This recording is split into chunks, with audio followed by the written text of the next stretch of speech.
से इस क्लास के माध्यम से आज हम लोग 10वीं क्लास जो बोर्ड एग्ज़ाम होने वाला है 2025 में, और उसके लिए जो क्रैश कोर्स चल रहा है, क्रैश कोर्स जो चल रहा है उसमें साइंस सब्जेक्ट से हम लोग आज 50 ऑब्जेक्टिव प्रश्न करने वाले हैं। यानी जो भी ये 50 ऑब्जेक्टिव प्रश्न है, समझिए कि एक एक क्वेश्चन बोर्ड एग्जाम की दृष्टि से काफ़ी महत्वपूर्ण है। तो आप लोग क्लास में लास्ट तक बने रहिएगा। यदि आप चैनल पर नए हैं तो चैनल को सब्सक्राइब कर लीजिए और बेल आइकन को प्रेस कर लीजिए, ताकि भविष्य में आने वाला जो नोटिफिकेशन है समय पर आपको मिलता रहे। तो चलिए, आज के सेशन बहुत समझिए कि बेहतर होने वाला है, क्योंकि साइंस में जो भी ऑब्जेक्टिव प्रश्न बनते हैं उसमें से सभी चुना हुआ प्रश्न लिया गया है। फिजिक्स, केमिस्ट्री, बायो, यानी तीनों सेक्शन से क्वेश्चन रहेगा। तो क्लास में आप लोग लास्ट तक जरूर बने रहिए और एक एक क्वेश्चन आपके लिए बहुत महत्वपूर्ण होने वाला है। चलिए, पहला प्रश्न देखिए। पहला प्रश्न क्या है, देखिए। पहला प्रश्न है, किस दर्पण की फोकस दूरी ऋणात्मक होती है? किस दर्पण की फोकस दूरी ऋणात्मक होती है? ऑप्शन ए में है समतल दर्पण, बी में है अवतल दर्पण, और सी में है उत्तल दर्पण, और डी में है इनमें से कोई नहीं। तो इसमें राइट आंसर हो जाएगा अवतल दर्पण। यानी अवतल दर्पण की जो फोकस दूरी है ऋणात्मक होती है। एक एक क्वेश्चन को आप लोग ध्यान से देखिएगा, ध्यान से सुनिएगा। यानी किसकी, जो अवतल दर्पण है उसकी फोकस दूरी क्या होती है? ये ऋणात्मक। और उत्तल दर्पण की फोकस दूरी क्या होती है? ये धनात्मक होती है। चलिए, अगला क्वेश्चन देखिए। यानी दूसरा नंबर क्वेश्चन देखिए क्या है। 2 नंबर क्वेश्चन है कि दर्पण की फोकस दूरी f और वक्रता त्रिज्या r में क्या संबंध है? दर्पण की फोकस दूरी f जो है और वक्रता त्रिज्या r है, इसमें संबंध बताना है क्या है। देखिए, दर्पण की फोकस दूरी वक्रता त्रिज्या की आधी होती है। यानी वक्रता त्रिज्या r है, उसकी आधी, यानी 2 से क्या करेंगे, भाग करेंगे। तो f बराबर r/2 होता है, या इसको हम ऐसे भी लिख सकते हैं, ये 2 उधर जाएगा, ये हो जाएगा 2f बराबर r। ये दोनों में से कौन ऑप्शन दिख रहा है, आप ध्यान से देखिए। f बराबर r/2, ऑप्शन बी इसका बिल्कुल राइट आंसर हो जाएगा। चलिए, अगला प्रश्न देखिए। क्वेश्चन नंबर 3 देखिए क्या है। क्वेश्चन नंबर 3, चलिए फटाफट ध्यान दीजिए इधर। सामान्य दृष्टि के लिए अस्पष्ट दूरी की क्वेश्चन है कि सामान्य दृष्टि के लिए अस्पष्ट दृष्टि की न्यूनतम दूरी होती है। यानी है सामान्य दृष्टि के लिए अस्पष्ट दृष्टि की न्यूनतम दूरी है, इसे सुस्पष्ट की अल्पतम दूरी भी कहते हैं। सुस्पष्ट की अल्पतम दूरी, यानी इसका साफ साफ अर्थ है कि नेत्र से कम कितनी दूरी पर हम रखें ताकि वस्तु हमें सुस्पष्ट यानी साफ साफ दिखाई दे। ठीक है, तो इसमें ऑप्शन हो जाएगा बिल्कुल राइट आंसर क्या है इसमें। ऑप्शन ए में है 25 मीटर, ऑप्शन बी में है 25 सेंटीमीटर, ऑप्शन सी में है 25 मिलीमीटर, और डी में है इनमें से कोई नहीं। तो राइट आंसर होता है 25 सेंटीमीटर। 25 सेंटीमीटर राइट आंसर हो जाएगा, यानी ऑप्शन बी बिल्कुल राइट आंसर हो जाएगा। ठीक है, यानी 25 सेंटीमीटर की दूरी पर अगर हम किसी वस्तु को देख रहे हैं तो हमारे नेत्र से जो है सुस्पष्ट यानी साफ साफ दिखाई देगा। किसी प्रकार का नेत्र पर दबाव नहीं डालना पड़ेगा। या ऐसे कहा जाए कि समझ 25 सेंटीमीटर से अगर आपको और करीब यानी कम दूरी पर किसी वस्तु को रखा जाए तो देखने के लिए क्या होगा कि नेत्र पर आपको दबाव डालना पड़ेगा। इस तरह से आपका नेत्र दर्द भी कर सकता है। इसलिए कहा गया है कि सुस्पष्ट यानी साफ साफ देखने के लिए जो है 25 सेंटीमीटर न्यूनतम दूरी होता है। अगला क्वेश्चन देखिए, यानी 4 नंबर क्वेश्चन देखिए। 4 नंबर क्वेश्चन क्या है। क्वेश्चन नंबर 4 है कि श्वेत प्रकाश का कौन सा रंग यानी वर्ण जो है, श्वेत प्रकाश का कौन सा रंग किसी प्रिज्म से गुजराने के पश्चात सबसे कम झुकता है। यानी प्रिज्म से श्वेत प्रकाश को जब प्रिज्म से गुजराया जाता है तो किस रंग के प्रकाश का झुकाव जो है सबसे कम होता है, सबसे कम होता है। यानी पश्चात का मतलब क्या है, गुजराने के पश्चात, गुजराने के बाद किस रंग का झुकाव सबसे कम होता है। ऑप्शन ए में है बैगनी, बी में है नीला, सी में है लाल, और डी में है पीला। चलिए, राइट आंसर देखिए। जब भी किसी प्रिज्म से, मान लीजिए क्या है, ये प्रिज्म है, किसी प्रिज्म से श्वेत प्रकाश को गुजराया जाता है, ये 7 अवयवी रंगों में विभक्त हो जाती हैं और ये विभक्त होकर एक पट्टी बनाती है जिसको हम लोग वर्णपट या स्पेक्ट्रम बोलते हैं। और ये इसमें कुल 7 रंग होता है। जो 7 रंगों का क्रम इस प्रकार से होता है: बै, जा, नी, ह, पी, ना, ला। ठीक है, इन थोड़ा हम ज़्यादा ऊपर लिख दिए, छोटा छोटा लिखें तो आपको बुझाएगा भी नहीं। चलिए ध्यान दिए यहाँ पे, ये क्या है? बै से है बैगनी, जामुनी, नीला, हरा, पीला, नारंगी और लाल। जो सबसे नीचे है, जैसे मान लीजिए हम यहाँ से, ये श्वेत प्रकाश स्रोत है, श्वेत प्रकाश स्रोत है। यहाँ से अगर प्रकाश, श्वेत प्रकाश आने के बाद ये प्रिज्म से गुजरने के बाद 7 अवयवी रंगों में विभक्त हो जाती है। और जो सबसे नीचे जो है क्या है? बैगनी, और सबसे ऊपर जो है लाल। यानी ऐसे ही दिख रहा है कि सबसे ज्यादा झुकाव किसका हुआ है? बैगनी का, और सबसे कम झुकाव किसका हुआ है? लाल का। तो अगर सबसे कम झुकाव कहे, सबसे कम झुकाव, तो सबसे कम झुकाव कहे तो हम लाल आंसर लगाएंगे। अगर सबसे ज्यादा झुकाव कहेगा क्वेश्चन में तो हम क्या लगाएंगे? बैगनी। क्या होगा? बैगनी, यानी राइट आंसर बैगनी हो जाएगा। किसका? जब अधिक झुकाव कहेगा तब, और क्वेश्चन में क्या है? कम झुकाव, इसमें क्या हो जाएगा? लाल। ऑप्शन सी बिल्कुल राइट आंसर हो जाएगा। इस तरह से आप ध्यान दीजिएगा। चलिए अगला क्वेश्चन देखिए। अगला क्वेश्चन क्या है? यानी 5 नंबर क्वेश्चन। 5 नंबर क्वेश्चन जो है, मानव आंख के रेटिना द्वारा बनाई गई छवि होती है। मानव आंख की रेटिना द्वारा बनाई गई छवि होती है। छवि मतलब क्या? यानी प्रतिबिंब। यानी सामान्य अर्थ में क्या क्या होगा कि हमारे नेत्र से, यानी जो भी प्रतिबिंब बनता है हमारे नेत्र के द्वारा, वो किस प्रकार का होता है? ऑप्शन ए में है आभासी और सीधा, ऑप्शन बी में है वास्तविक और उल्टा, ऑप्शन सी में है आभासी और उल्टा, ऑप्शन डी में है वास्तविक और सीधा। तो हमारे नेत्र में, यानी नेत्र के द्वारा मानव नेत्र की रेटिना द्वारा, यानी हमारे नेत्र के द्वारा जो प्रतिबिंब बनता है, ये क्या होता है? वास्तविक और उल्टा होता है। वास्तविक और उल्टा होता है। लेकिन मस्तिष्क, हमारा जो मस्तिष्क होता है उसको सीधा करके समझता है। ठीक है, तो इसमें बिल्कुल राइट आंसर हो जाएगा ऑप्शन बी। ऑप्शन बी यानी वास्तविक और उल्टा। चलिए अगला क्वेश्चन देखिए। 6 नंबर क्वेश्चन देखिए क्या है।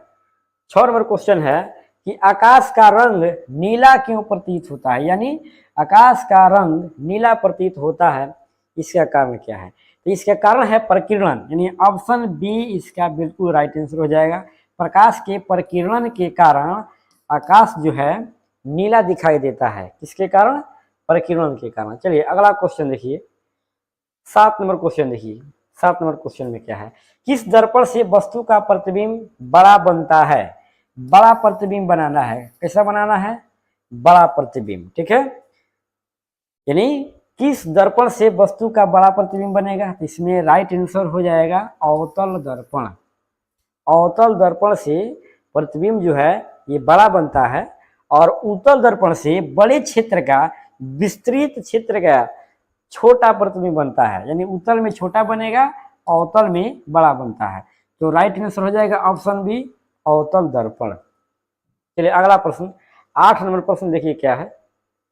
क्वेश्चन नंबर 8, निम्नलिखित में कौन सा लेंस निकट दृष्टि दोष को ठीक करने के लिए उपयोग किया जाता है? निकट दृष्टि दोष यानी निकट देखने का दोष है। निकट दृष्टि दोष में क्या होगा कि निकट की वस्तु सुस्पष्ट दिखाई देगा, दूर की वस्तु दिखाई नहीं देता है।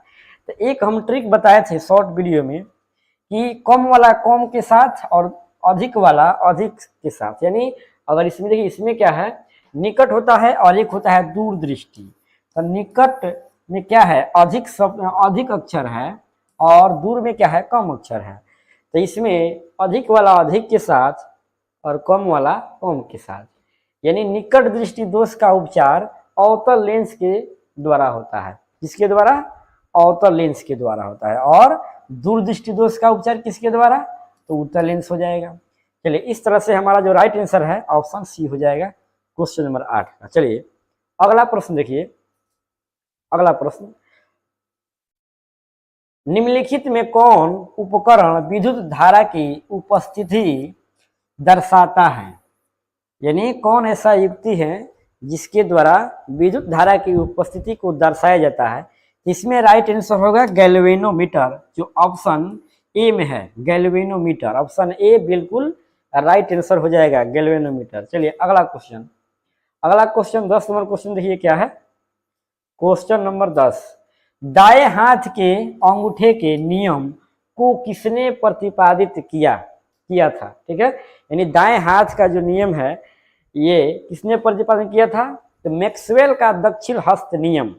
आप सुने होइएगा, मैक्सवेल का दक्षिण हस्त नियम होता है, ये किसने दिया? मैक्सवेल दिए हैं। ऑप्शन डी इसका बिल्कुल राइट आंसर हो जाएगा। चलिए अगला क्वेश्चन देखिए, अगला क्वेश्चन यानी 11 नंबर क्वेश्चन देखिए क्या है।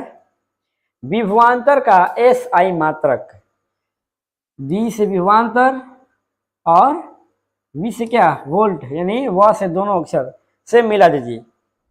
ठीक है, इस तरह से आप आसानी से याद रख सकते हैं कि विभवांतर का एस आई मात्रक क्या होगा? वोल्ट होता है। क्या होता है? वोल्ट।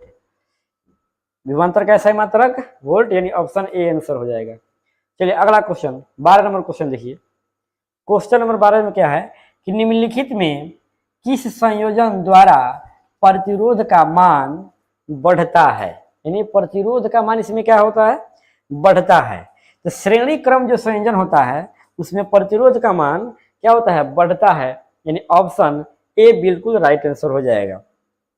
क्वेश्चन नंबर 12 का आंसर ए हो जाएगा।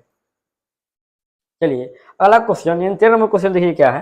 क्वेश्चन है कि चुंबकीय बल रेखा की प्रकृति होती है, यानी चुंबकीय बल रेखा की प्रकृति होती है तो ये स्वतः क्या होती है? काल्पनिक होती है। तो ऑप्शन ए बिल्कुल राइट आंसर हो जाएगा, काल्पनिक है। चुंबकीय बल रेखा की प्रकृति क्या होती है? काल्पनिक होती है, ध्यान दीजिएगा। चलिए अगला क्वेश्चन देखिए। क्वेश्चन नंबर देखिए क्या है। 14 नंबर क्वेश्चन है कि 1 किलोवाट घंटा किसके बराबर होता है? 1 किलोवाट घंटा किसके बराबर होता है? तो ऑप्शन इसमें राइट आंसर हो जाएगा आपका 3.6 गुने 10 के पावर 6 जूल, बिल्कुल राइट आंसर हो जाएगा। ऑप्शन सी आपका बिल्कुल राइट आंसर हो जाएगा। चलिए अगला क्वेश्चन देखिए। क्वेश्चन नंबर 15 देखिए। नवीकरणीय ऊर्जा का स्रोत क्या है? नवीकरणीय कौन ऊर्जा है? नवीकरणीय। इसमें ऑप्शन बी बिल्कुल राइट आंसर हो जाएगा, सौर ऊर्जा, यानी सूर्य से प्राप्त होने वाली ऊर्जा जो है नवीकरणीय ऊर्जा के अंतर्गत आता है। चलिए अगला क्वेश्चन यानी 15 नंबर के बाद 16 नंबर क्वेश्चन देखिए क्या है। 16वां क्वेश्चन है कि कौन सा लेंस अपसारी लेंस भी कहा जाता है, यानी कहलाता है? कौन सा लेंस अपसारी लेंस भी कहलाता है या कहा जाता है? क्वेश्चन नंबर क्या है? 16 नंबर। चलिए इसका राइट आंसर देखिए, इसका राइट आंसर हो जाएगा अवतल लेंस। अवतल लेंस को हम अपसारी लेंस भी कहते हैं और उत्तल लेंस को अभिसारी लेंस कहते हैं। तो इस तरह से दोनों को याद रखिएगा, अच्छा क्वेश्चन है। चलिए अगला क्वेश्चन देखिए,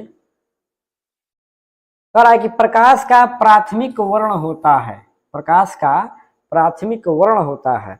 इसमें ऑप्शन में क्या है? लाल, नीला, हरा और उपरोक्त सभी। तो ऑप्शन इसका बिल्कुल राइट आंसर ऑप्शन डी हो जाएगा, उपरोक्त सभी होता है, यानी लाल, नीला और हरा तीनों होता है। अगला क्वेश्चन 18 नंबर क्वेश्चन देखिए क्या है। निम्नलिखित में से कौन नेत्र का रंगीन भाग होता है? निम्नलिखित में से नेत्र का कौन सा रंगीन भाग होता है? चलिए ऑप्शन इसमें क्या हो जाएगा? क्या पूछ रहा है? रंगीन भाग। तो इसमें राइट आंसर हो जाएगा आइरिस। आइरिस जो है नेत्र का रंगीन भाग होता है। ऑप्शन डी बिल्कुल राइट आंसर हो जाएगा। चलिए अगला क्वेश्चन यानी क्वेश्चन नंबर 19 देखिए क्या है। क्वेश्चन है कि 1 HP बराबर होता है, 1 HP यानी हॉर्स पावर जो है कितने के बराबर होता है? ये होता है 746 वाट के बराबर होता है, 746 वाट के बराबर, यानी ऑप्शन ए बिल्कुल राइट आंसर होगा। अगला क्वेश्चन 20 नंबर क्वेश्चन देखिए। क्वेश्चन है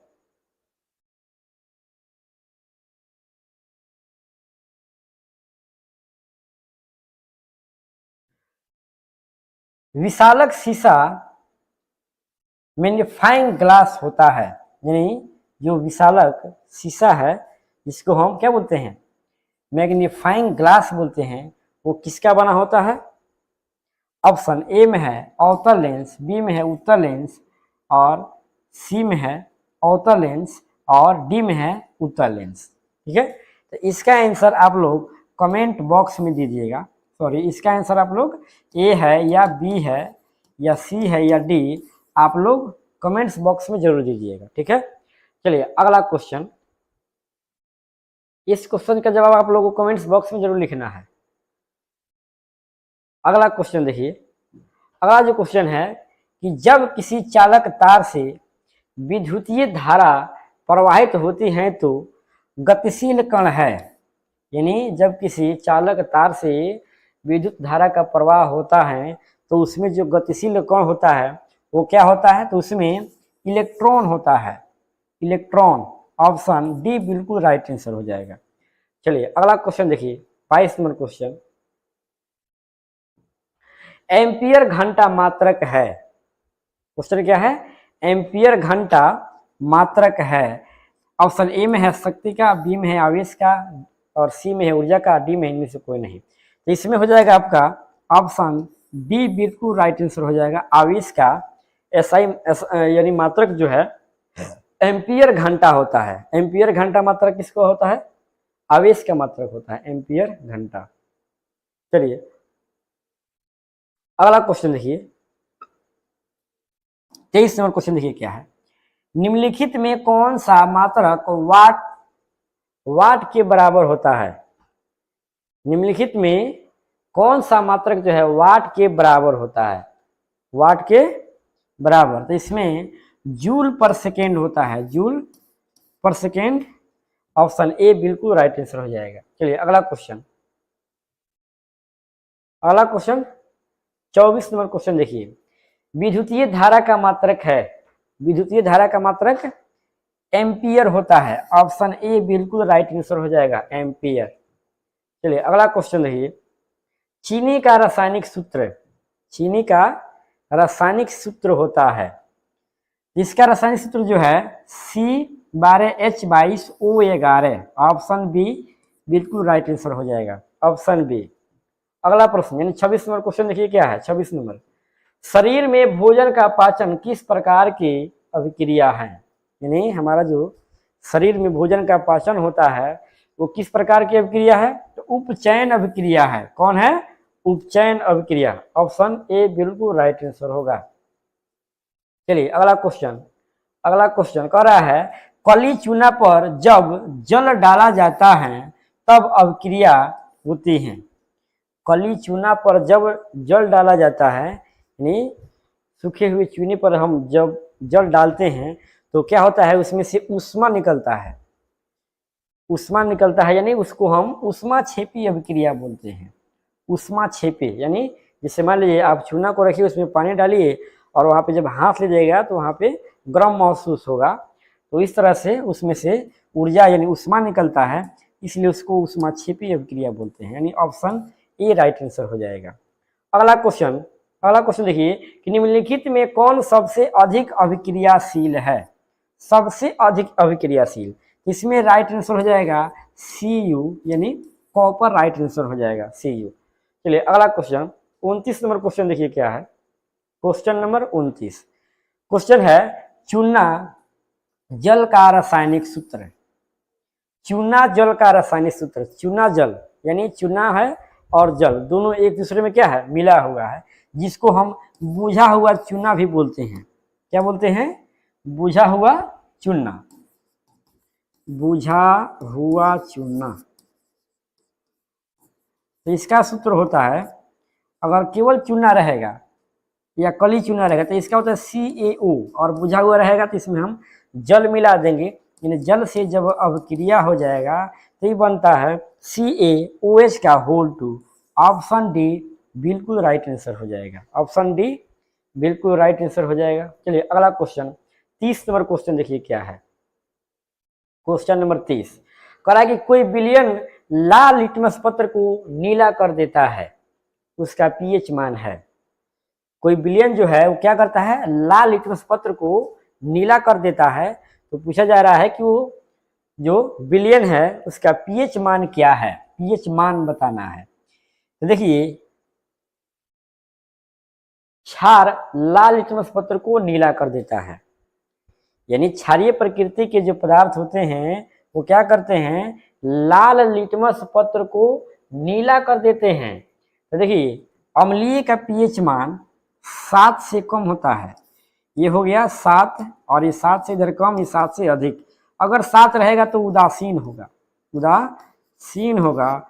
अगर 7 रहेगा तो उदासीन, ठीक है, और 7 से कम रहेगा तो अम्लीय होगा, अम्लीय होगा। और 7 से ज़्यादा रहेगा तो क्षारीय होगा। क्या होगा, क्षारीय। तो 7 से ज़्यादा, तो हम लोग क्या देखें कि क्षार जो है लाल लिटमस पत्र को क्या करता है, नीला कर देता है। तो क्षारीय कब होगा, जब 7 से अधिक होगा। तो 7 से अधिक क्या है, 11 भी है और 10 भी है, 5 क्या है, 7 से छोटा है।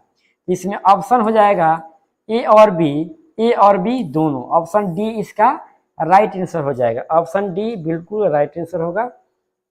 अगला क्वेश्चन देखिए 31 नंबर क्वेश्चन देखिए क्या है, कह रहा है कि एल्काइन में कार्बन कार्बन के बीच कितने सहसंयोजी बंध होते हैं। इसमें ट्रिपल बॉन्ड पाया जाता है, ठीक है, यानी कार्बन कार्बन किन्हीं दो कार्बन परमाणु के बीच क्या होता है, ट्रिपल बॉन्ड पाया जाता है। तो इस तरह से क्या हो जाएगा, बिल्कुल राइट आंसर हो जाएगा ऑप्शन सी, यानी सहसंयोजी बंधनों की संख्या जो है 3 होगा। कितना होगा, 3। अगला क्वेश्चन देखिए,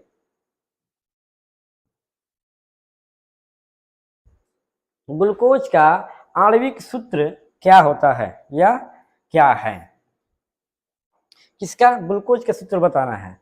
तो ग्लूकोज का C6H12O6, ठीक है, यानी C6H12O6, यानी ऑप्शन ए बिल्कुल राइट आंसर हो जाएगा। अगला क्वेश्चन देखिए, अगला क्वेश्चन, उच्च वाष्यीय अम्लों के सोडियम लवण कहलाते हैं। क्वेश्चन है कि उच्च वाष्यीय अम्लों के सोडियम लवण जो है कहलाते हैं। तो इसका राइट आंसर हो जाएगा ऑप्शन ए में है साबुन, बी में है, यहाँ पे सॉरी यहाँ पे मिस्टेक हुआ है, यहाँ पे रहेगा अपमार्जक, यहाँ पे बी में क्या रहेगा, अपमार्जक, और सी में रहेगा प्लास्टिक, और डी में रबर है। राइट आंसर हो जाएगा आपका साबुन, यानी उच्च वाष्यीय अम्लों के सोडियम लवण को हम साबुन बोलते हैं। क्या बोलते हैं, साबुन, ठीक है। ये केमिस्ट्री का क्वेश्चन है, चैप्टर यानी कार्बन और उसके यौगिक में पढ़ना है। ऑप्शन ए इसका बिल्कुल राइट आंसर हो जाएगा। चलिए अगला क्वेश्चन, बॉन्ड CHO अभिक्रियाशील मूलक को कहते हैं। तो क्या है, एल्डिहाइड है। क्या है, एल्डिहाइड को बॉन्ड CHO अभिक्रियाशील मूलक कहा जाएगा। ऑप्शन ए बिल्कुल राइट आंसर हो जाएगा क्वेश्चन नंबर 34 का। चलिए अगला क्वेश्चन देखिए, अगला क्वेश्चन जो है 35 नंबर, आवर्त सारणी के किसी आवर्त में बाएं से दाएं जाने पर तत्वों की परमाणु त्रिज्या ए में है घटती है, बी में है पहले घटती है और पुनः बढ़ती है, ऑप्शन सी में है अपरिवर्तित रहती है, ऑप्शन डी में है बढ़ती है। तो इसमें राइट आंसर हो जाएगा ये घटती हैं। क्या होती हैं, घटती हैं, यानी आवर्त सारणी की किसी आवर्त में बाएं से दाएं जाने पर तत्वों की जो परमाणु त्रिज्या है वो सदैव क्या होती है, घटती हैं। ऑप्शन ए आंसर हो जाएगा। चलिए अगला क्वेश्चन देखिए, अगला क्वेश्चन 36 नंबर क्वेश्चन जो है, कह रहा है कि निम्नलिखित या निम्नांकित तत्वों को उनके अधातु गुण के अनुसार बढ़ते क्रम में सजाएं। लिथियम, ऑक्सीजन, कार्बन और क्या है, बेरिलियम, और क्या है एफ, यानी से क्या होता है, फ्लोरीन होता है, फ्लोरीन। चलिए इसमें राइट आंसर क्या हो जाएगा, यानी क्या करना है, जो तत्व दिया गया है अधातु के अनुसार बढ़ते क्रम में इसको सजाना है। क्या करना है, बढ़ते क्रम में सजाना है। क्या क्या दिया गया है, लिथियम, ऑक्सीजन, कार्बन, बेरिलियम और फ्लोरीन। तो इसमें आंसर क्या हो जाएगा, सबसे पहले क्या आएगा, लिथियम। क्या आएगा, लिथियम। तो यहाँ क्या है, लिथियम, फिर उसके बाद बेरिलियम, उसके बाद कार्बन, ऑक्सीजन और फ्लोरीन। ऑप्शन बी इसका राइट आंसर हो जाएगा, ऑप्शन बी, यानी 36 नंबर का आंसर बी हो जाएगा। चलिए अगला क्वेश्चन देखिए, अगला क्वेश्चन 37 नंबर क्वेश्चन है कि सिलिकॉन क्या है। सिलिकॉन, सिलिकॉन का संकेत Si होता है और परमाणु संख्या 14 होता है, और ये क्या है, एक उपधातु है। क्या है, उपधातु। ऑप्शन सी बिल्कुल राइट आंसर हो जाएगा, उपधातु। अगला क्वेश्चन, अगला क्वेश्चन देखिए 38 नंबर क्वेश्चन देखिए क्या है। करेक्ट, निम्नलिखित में कौन विद्युत धनात्मक तत्व है। क्या पूछ रहा है, विद्युत धनात्मक तत्व। धातु प्रायः क्या होते हैं, इलेक्ट्रॉन का त्याग करते हैं।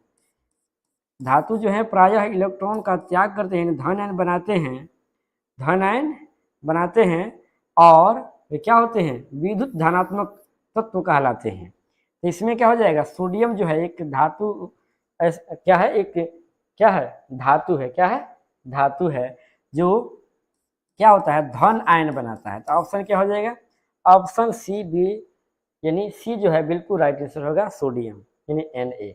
चलिए अगला क्वेश्चन देखिए, अगला क्वेश्चन क्या है, 38 के बाद 39। 38 में क्या है जी, ठीक है 38 हो गया है। 39 नंबर क्वेश्चन देखिए, टिहरी बांध का निर्माण किस प्रदेश में किया गया है। किस प्रदेश, या हम बोल सकते हैं किस राज्य में हुआ है। तो option B Uttarakhand, Uttarakhand answer हो जाएगा। यानी टिहरी जो बांध है उत्तराखंड में इसका निर्माण हुआ है। निम्नलिखित या निम्नांकित में किस धातु को किरोसिन में डुबो को रखा जाता है। यानी मिट्टी के तेल में किसी डुबो को रखा जाता है। तो इसको जो है, इसमें क्या हो जाएगा, सोडियम को किरोसिन तेल में डुबो को रखा जाता है। सोडियम को किरोसिन तेल में डुबो को रखा जाता है ताकि वो किसी अन्य तत्व से क्रिया न करे। ऑप्शन क्या हो जाएगा, ऑप्शन बी राइट आंसर होगा। चलिए अगला क्वेश्चन, अपमार्जक से बनाए जाते हैं। अपमार्जक से क्या क्या बनाए जाते हैं। ऑप्शन ए में Surf Excel, shampoo, easy surf, उपयुक्त में से सभी, उपयुक्त सभी। डी आंसर हो जाएगा, उपयुक्त सभी। अपमार्जक से ये सभी पदार्थ बनाए जाते हैं। अपमार्जक से Surf Excel, shampoo, easy surf, यानी जो भी है इसमें सब बनाया जाता है। ऑप्शन डी इसका राइट आंसर हो जाएगा। चलिए अगला क्वेश्चन, अगला क्वेश्चन जो है, सौर सेल में किसका उपयोग होता है। सौर सेल में, सौर सेल में किसका उपयोग होता है। तो इसमें क्या हो जाएगा, सिलिकॉन, सिलिकॉन का जो सोलर पैनल होता है उसमें सिलिकॉन का उपयोग होता है। ऑप्शन बी बिल्कुल राइट आंसर होगा, सिलिकॉन। अगला क्वेश्चन देखिए 43 नंबर क्वेश्चन, निम्नलिखित में से किसका उपयोग खाना बनाने वाले ईंधन में नहीं होता है। यानी ईंधन के रूप में हम लोग लकड़ी जलाते हैं, एलपीजी गैस जलाते हैं, है कि नहीं, बायोगैस जलाते हैं, कोयला जलाते हैं, लेकिन ये सीएनजी नहीं जलाते हैं। ये सीएनजी ये वाहनों में यूज होता है, ये वाहनों में यानी कार वगैरह में यूज होता है। और एलपीजी, बायोगैस, कोयला, ये क्या है, ये सभी खाना बनाने वाले ईंधन के रूप में इसे इस्तेमाल किया जाता है। तो क्वेश्चन में क्या है कि खाना बनाने वाले ईंधन में नहीं किया जाता है, तो इसमें कौन हो जाएंगे, सीएनजी बिल्कुल राइट आंसर हो जाएगा, ऑप्शन ए। चलिए अगला क्वेश्चन देखिए, 44 नंबर क्वेश्चन है, 2Cu प्लस O2, और ये क्या बना रहा है, CuO, 2CuO, क्यूप्रिक ऑक्साइड। तो ये क्या है, ऑप्शन ए में है ऑक्सीकरण, बी में है अपघटन, सी में है उदासीनीकरण, और डी में है विस्थापन। इसमें बिल्कुल राइट आंसर हो जाएगा ए, ऑक्सीकरण। ये जो अभिक्रिया है एक ऑक्सीकरण अभिक्रिया है, इसमें ऑक्सीजन का संयोग हो रहा है। ऑप्शन ए बिल्कुल राइट आंसर हो जाएगा। चलिए अगला क्वेश्चन देखिए, 45 नंबर क्वेश्चन देखिए क्या है, निम्नलिखित में कौन सा समीकरण संतुलित नहीं है। यानी संतुलित समीकरण नहीं है उस पर ध्यान देना है कि कौन जो दिया गया है समीकरण उसमें कौन संतुलित नहीं है। तो चलिए इसमें हम क्या करेंगे, तत्वों के परमाणुओं की संख्या की गिनती करेंगे। हाइड्रोजन कई गो है, 2 गो है। इधर भी क्या है, ये 2 से गुना हुआ है तो हाइड्रोजन और क्लोरीन दोनों में होगा, यानी इसमें 2 हाइड्रोजन है तो इसमें भी 2 है, क्लोरीन की संख्या 2 है तो इसमें भी 2 है। ये क्या है, संतुलित है, ये ठीक है। इसमें पीबी का एगो है, एगो है, इधर भी एगो है। ऑक्सीजन इसमें 3 दूना 6 गो है। इसमें ऑक्सीजन को गो है जी, 2 गो और 2 गो, 4 गो और 1 5 गो। यही असंतुलित लग रहा है। यहाँ पे ऑक्सीजन की संख्या इसमें 5 गो हो रहा है, उसमें 6 गो हो रहा है, यानी ऑप्शन इसमें क्या हो जाएगा, बी हो जाएगा। फिर नीचे भी मिला दे रहे हैं, हाइड्रोजन 2 दूना कितना, 4 गो है, इधर भी 4 गो है, ऑक्सीजन 2 गो है, ऑक्सीजन इसमें भी 2 गो है, ठीक है। इसमें पोटेशियम का गो है, 2 गो है, इधर भी 2 गो है। क्लोरीन का गो है, 2 से गुना हुआ तो इसमें क्लोरीन 2 गो है, इधर भी कई गो है, इधर 2 से गुना हुआ है, यानी ये भी क्या है, 2 है क्लोरीन। उसके बाद ऑक्सीजन कितना, 2 तिहाई 6, इधर भी कितना, ये 3 दूना कितना 6, यानी ये भी संतुलित है, ये भी संतुलित है। और ऑप्शन बी जो है ये असंतुलित है। तो क्या पूछ रहा है, समीकरण संतुलित नहीं है, यानी ऑप्शन बी बिल्कुल राइट आंसर है। ऑप्शन बी बिल्कुल राइट आंसर हो जाएगा। चलिए अगला क्वेश्चन, अगला क्वेश्चन देखिए 46 नंबर क्वेश्चन देखिए क्या है। उदासीन विलयन का पीएच मान होता है। इससे पहले इस टाइप के क्वेश्चन हम लोग देख लिए हैं। तो उदासीन विलयन का पीएच मान 7 होता है। उदासीन विलयन का पीएच मान 7 होता है। या पूछ दे कि जल का पीएच मान क्या होता है, तो जल का पूछेगा तभी 7, उदासीन का पूछेगा तभी 7, क्योंकि जल क्या है, उदासीन है, इसका कोई अपना रंग नहीं होता है। चलिए अगला क्वेश्चन, ये भी पढ़ेगी। अगला क्वेश्चन 47 नंबर क्वेश्चन देखिए क्या है।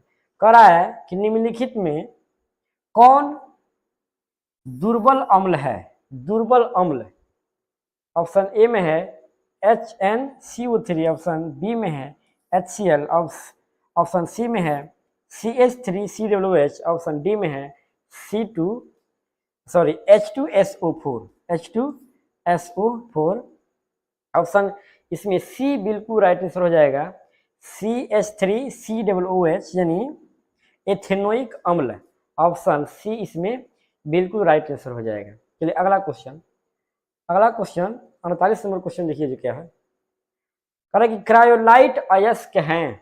क्रायोलाइट अयस्क हैं, इसमें राइट आंसर क्या हो जाएगा, ये अयस्क जो है एल्युमिनियम का है। किसका, एल्युमिनियम का। क्रायोलाइट किसका अयस्क है, एल्युमिनियम का है, यानी ऑप्शन डी राइट आंसर हो जाएगा। अगला क्वेश्चन 49 नंबर क्वेश्चन देखिए क्या है। कह रहा है कि पोटेशियम की परमाणु संख्या है। पोटेशियम की परमाणु संख्या, पोटेशियम के बाद क्या आता है, कैल्शियम। कैल्शियम का कितना होता है, 20। क्या पूछ रहा है, पोटेशियम यानी कि, तो पोटेशियम का कितना हो जाएगा, 19 होता है, यानी ऑप्शन, सॉरी यहाँ टाइपिंग मिस्टेक हुआ है, यहाँ पे ऑप्शन क्या लिखाएगा, सी लिखाएगा, और राइट आंसर क्या होगा 19, यानी कितना, पोटेशियम का परमाणु संख्या कितना होता है, 19 होता है। चलिए लास्ट क्वेश्चन, आज का लास्ट क्वेश्चन देखिए क्या है। इथाइल एल्कोहल का अणु सूत्र है। इथाइल एल्कोहल, ठीक है, जिसको हम बोलचाल की भाषा में शराब भी बोलते हैं, यानी लास्ट में शराब पीकर सो जाइए, ठीक है। तो क्या कर रहा है, CH3OH, C2H2OH, C2H5OH, C2H6OH, ठीक है। तो इसमें आंसर क्या होगा, इसमें आंसर हो जाएगा C2H5OH, जो ऑप्शन किसमें है, ऑप्शन सी में है। ऑप्शन सी इसका राइट आंसर हो जाएगा, C2H5OH, जिसको हम लोग इथाइल एल्कोहल भी बोलते हैं। क्या बोलते हैं, इथाइल एल्कोहल, राइट आंसर हो जाएगा। इस तरह से आज के सेशन में हम लोग कुल 50 प्रश्न देखें, जो एग्जाम की दृष्टि से काफ़ी महत्वपूर्ण है।